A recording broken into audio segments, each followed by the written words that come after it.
ശ്രീമതി ഫാത്തിമ തഹലിയ. ബഹുമാനപ്പെട്ട speaker sir, ഈ ധനവിനിയോഗ ബില്ലിനെ ഞാൻ പിന്തുണയ്ക്കുകയാണ്. സർ, ഈ ഘട്ടത്തിൽ 1947 നവംബർ 26 ഇന്ത്യയുടെ പാർലമെൻറ്റിൽ അവതരിപ്പിച്ച സ്വതന്ത്ര ഇന്ത്യയിലെ ആദ്യത്തെ ഇടക്കാല ബജറ്റ് ഈ സഭയെ ഓർമ്മിപ്പിക്കേണ്ടതുണ്ട് എന്ന് ഞാൻ കരുതുകയാണ്. സ്വതന്ത്ര ഇന്ത്യയുടെ ആദ്യ ബജറ്റ് അവതരിപ്പിക്കപ്പെട്ട പശ്ചാത്തലം നമുക്കെല്ലാവർക്കും അറിയാവുന്നതാണ്. വളരെ അസാധാരണവും നാടകീയവുമായിട്ടുള്ള ഒരു രാഷ്ട്രീയ നിർമ്മാണ ദൗത്യമായിരുന്നു സർ അത്. 1947 നവംബർ 26 അന്നത്തെ ധനമന്ത്രി ശ്രീ R.K. ഷൺമുഖൻ ചെട്ടി ഇടക്കാല ബജറ്റ് അവതരിപ്പിക്കുമ്പോൾ രാജ്യം ചരിത്രത്തിലെ ഏറ്റവും വലിയ പ്രതിസന്ധികളിലൂടെയായിരുന്നു സർ തരണം ചെയ്യുന്നത്.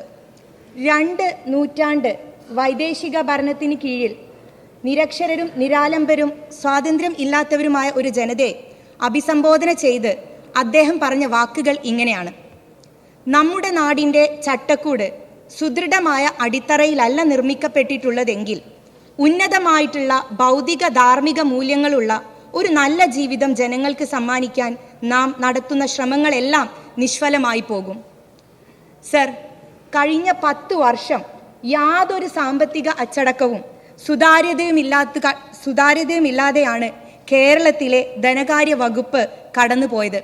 അതിനു മുകളിൽ സത്യസന്ധത എന്ന അടിത്തറയിൽ നിന്ന് ഈ ഇടക്കാല ബജറ്റ് വഹിച്ച പങ്ക് വലുതാണ്.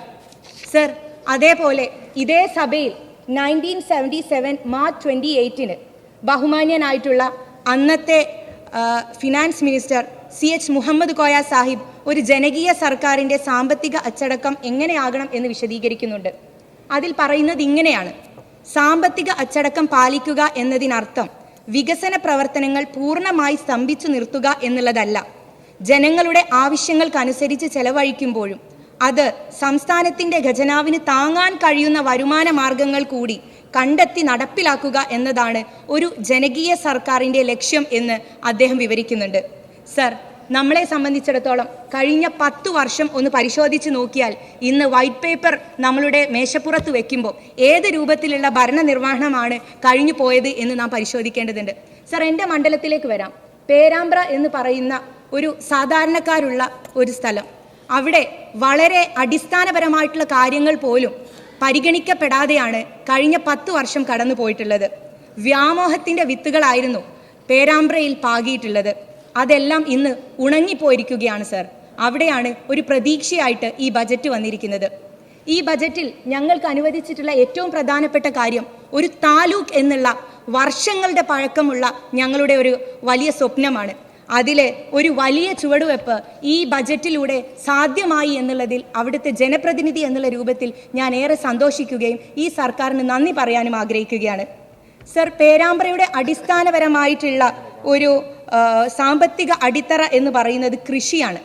പ്രത്യേകിച്ച് മലയോര മേഖലയിലെ റബ്ബർ, തെങ്ങ്, അടയ്ക്ക കർഷകർ വലിയ പ്രതിസന്ധിയിലാണുള്ളത്. അവരെല്ലാം ചേർത്ത് നിർത്തുന്ന ഒരു ബജറ്റാണ് ഇവിടെ അവതരിപ്പിക്കപ്പെട്ടിട്ടുള്ളത്. മാത്രമല്ല, ഞങ്ങളെ സംബന്ധിച്ചിടത്തോളം ഒത്തിരി പ്രാധാന്യമുള്ള മറ്റുള്ള കാര്യങ്ങളുണ്ട്.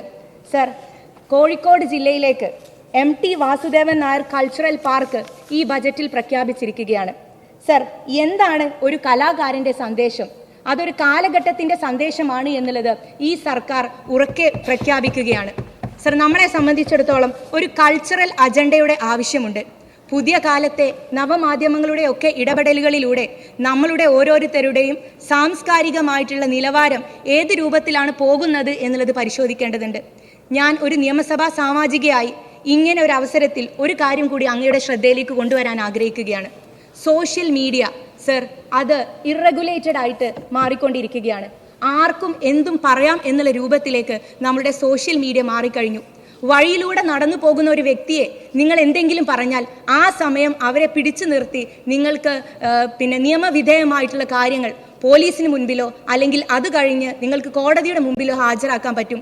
പക്ഷേ മുഖമില്ലാത്ത എത്രയോ മനുഷ്യർ ഇന്ന് സോഷ്യൽ മീഡിയയിൽ ആളുകളെ ചീത്ത വിളിക്കുന്നത്, മാന്യമല്ലാത്ത ഭാഷയിൽ സംസാരിക്കുന്നത് ഒരു സ്ത്രീ എന്നുള്ള രൂപത്തിൽ നിയമസഭാ സാമാജിക എന്നുള്ള രൂപത്തിൽ അങ്ങയുടെ ശ്രദ്ധയിലേക്ക് കൊണ്ടുവരികയാണ്.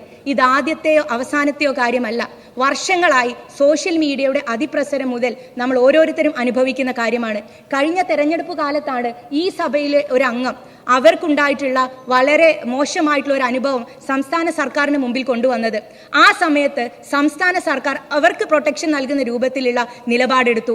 പക്ഷേ അതേസമയം മറ്റുള്ള സ്ഥാനാർത്ഥികൾ ഈ കേരളത്തിലെ നിയമസഭയിലേക്ക് മത്സരിക്കുന്നുണ്ടായിരുന്നു എന്നുള്ളത് അവർ മറന്നുപോയി എന്നുള്ളത് സർ ഞാൻ അങ്ങേ അറിയിക്കാൻ ആഗ്രഹിക്കുകയാണ്. സർ, അങ്ങയുടെ ശ്രദ്ധയിലേക്ക് ഒരു പോസ്റ്റർ കൊണ്ടുവരാൻ ആഗ്രഹിക്കുന്നു. ഇത് AI കാലമാണ്. ആർക്കും എവിടെയും ഏത് രൂപത്തിലുമുള്ള പോസ്റ്റർ തയ്യാറാക്കാൻ പറ്റും. വിശ്വസനീയമായിട്ടുള്ള രൂപത്തിൽ ഒരു പോസ്റ്റർ തയ്യാറാക്കിയിട്ട് എൻ്റെ വ്യക്തിത്വത്തെ, ഞാൻ എൻ്റെ എന്ന് പറയുമ്പം അത് ഒരു വ്യക്തി എന്നുള്ളതിലപ്പുറത്തേക്ക് ഞാൻ പ്രതിനിധീകരിക്കുന്ന ഒരു സമൂഹത്തിനെ കൂടി അങ്ങയുടെ മുമ്പിലേക്ക് വെക്കുകയാണ്. സർ, ഞങ്ങളുടെ എല്ലാവരുടെയും മാന്യതയെ, സ്ത്രീത്വത്തിനെ അപമാനിക്കുന്ന രൂപത്തിൽ ആർക്കും എന്തും പറയാം എന്നുള്ള രൂപത്തിൽ സോഷ്യൽ മീഡിയ മാറിക്കഴിഞ്ഞു. അങ്ങ് ദയവായിട്ട് ആ പോസ്റ്റർ അവിടെ ടേബിൾ ചെയ്തോളൂ. ഇവിടെ നിയമസഭയുടെ ഉദ്യോഗസ്ഥരത് വന്ന് വാങ്ങും. ഇവിടുന്ന് തന്നെ സൈബർ പോലീസിന് നമ്മളത് കൊടുക്കുകയും ബഹുമാനപ്പെട്ട ആഭ്യന്തരമന്ത്രിയുടെ ശ്രദ്ധയിലേക്ക് ആ വിഷയം ഞാൻ കൊണ്ടുവന്നിരുന്നു. അദ്ദേഹം അതിന് അന്വേഷിക്കാനുള്ള ഓർഡർ എടുക്കുകയും ചെയ്തു എന്നുള്ളത് ഞാൻ സന്തോഷപൂർവ്വം അറിയിക്കുകയാണ്. സർ, ഇത് എൻ്റെ മാത്രം വിഷയമല്ല. ഞാൻ പറയുന്നത് സഭയുടെ ഭരണപക്ഷത്താണെങ്കിലും പ്രതിപക്ഷത്താണെങ്കിലും എല്ലാവർക്കും തുല്യമായിട്ടുള്ള നീതി നടപ്പിലാക്കണം. കഴിഞ്ഞ കാലങ്ങളിലെ പോലെ ആവരുത്. എല്ലാ സ്ത്രീകൾക്കും മാന്യമായിട്ട്, അത് പൊതുമേഖലയിലാണെങ്കിലും ഡിജിറ്റൽ മേഖലയിലാണെങ്കിലും ഇടപെടാനും പ്രവർത്തിക്കാനും സംസാരിക്കാനുമുള്ള ഇടമുണ്ടാകണം. അനാവശ്യമായിട്ട് ഞങ്ങളുടെ ഓരോരുത്തരുടെയും സമയം ജനപ്രതിനിധി എന്നുള്ള രൂപത്തിൽ ഇത്തരത്തിലുള്ള സൈബർ കേസുകളുടെ പിന്നാലെ പോകുമ്പോൾ അതിനൊരു പരിഹാരം കാണാൻ ദയവായിട്ട് ശ്രമിക്കണം എന്നുള്ളത് കൂടി അങ്ങയുടെ ശ്രദ്ധയിലേക്ക് കൊണ്ടുവരികയാണ്. സർ, മറ്റൊരു കാര്യം, ഇവിടെ ഈ ബജറ്റിൽ ഏറ്റവും സുപ്രധാനമായിട്ട് എനിക്ക് തോന്നുന്നത് കൈത്തറി വ്യവസായ മേഖലയെ ഊന്നൽ നൽകിക്കൊണ്ടുള്ള ഒരു പ്രഖ്യാപനം ഉണ്ടായി എന്നുള്ളതാണ്. സർ, കൈത്തറി മേഖല ഇന്ന് ഇങ്ങനെ അവസാനത്തിലേക്ക് ഇങ്ങനെ പോയിക്കൊണ്ടിരിക്കുകയാണ്. അവിടെയാണ് അത്തരത്തിലുള്ള ആളുകളെ ചേർത്ത് പിടിച്ചുകൊണ്ട് ഇത്തരത്തിലുള്ള ഒരു പ്രഖ്യാപനം ഉണ്ടാകുന്നത്. വളരെ സന്തോഷം തോന്നുകയാണ് സർ. അതുപോലെ നമ്മൾ ഓരോരുത്തരും ആഗ്രഹിക്കുന്ന മറ്റൊരു പ്രധാനപ്പെട്ട കാര്യം സർ, നമ്മുടെ നാട്ടിലുള്ള മൺപാത്ര തൊഴിലാളികളായിട്ടുള്ള ആളുകൾ പലപ്പോഴും അവരുടെ ആവശ്യങ്ങളൊന്നും ആരും കാണാറില്ല. പേരാമ്പ്ര മണ്ഡലത്തിൽ എൻ്റെ ഒത്തിരി ആളുകൾ, എൻ്റെ മണ്ഡലത്തിൽ നിന്നുള്ള ആളുകൾ തെരഞ്ഞെടുപ്പ് സമയത്തും അത് കഴിഞ്ഞപ്പോഴും ആവശ്യപ്പെടുന്ന അവരുടേതായിട്ടുള്ള ആനുകൂല്യങ്ങൾ, അവരുടേതായിട്ടുള്ള സാലറി ഉൾപ്പെടെയുള്ള അലോവൻസ് ഉൾപ്പെടെയുള്ള കാര്യങ്ങളുണ്ട്. അത്തരത്തിലുള്ള കാര്യങ്ങളെയൊക്കെ ഈ ബജറ്റിൽ പ്രതിപാദിച്ചിരിക്കുന്നു എന്നുള്ളത് ഏറിയ സന്തോഷത്തോടെ തന്നെ അങ്ങയോട് പങ്കുവെക്കുകയാണ്. സർ, അവസാനിപ്പിക്കുന്നു. വിഖ്യാത കവി മിർസ ഗാലിബിൻ്റെ പ്രശസ്തമായിട്ടുള്ള ഒരു വരിയുണ്ട്. അതിൽ പറയുന്നത് ഇങ്ങനെയാണ്: എൻ്റെ മേൽ മിന്നൽ പതിച്ചു എന്ന് കരുതി ഞാൻ എന്തിന് പരിഭവിക്കണം? ഓരോ പുൽനാമ്പുകളും ചേർത്ത് വെച്ച് ഞാൻ എൻ്റെ കൂടാരം വീണ്ടും പണിതുയർത്തും. സർ, ഈ ധനവിനിയോഗ ബില്ലിലെ ഓരോ വിഹിതവും ഓരോ പുൽനാമ്പും ചേർത്ത് വെച്ച് ഈ നാടിനെ വീണ്ടും പടുത്തുയർത്താനുള്ള ഞങ്ങളുടെ രാഷ്ട്രീയ പ്രതിബദ്ധതയുടെ പ്രഖ്യാപനമായിട്ടാണ് സർ കാണുന്നത്.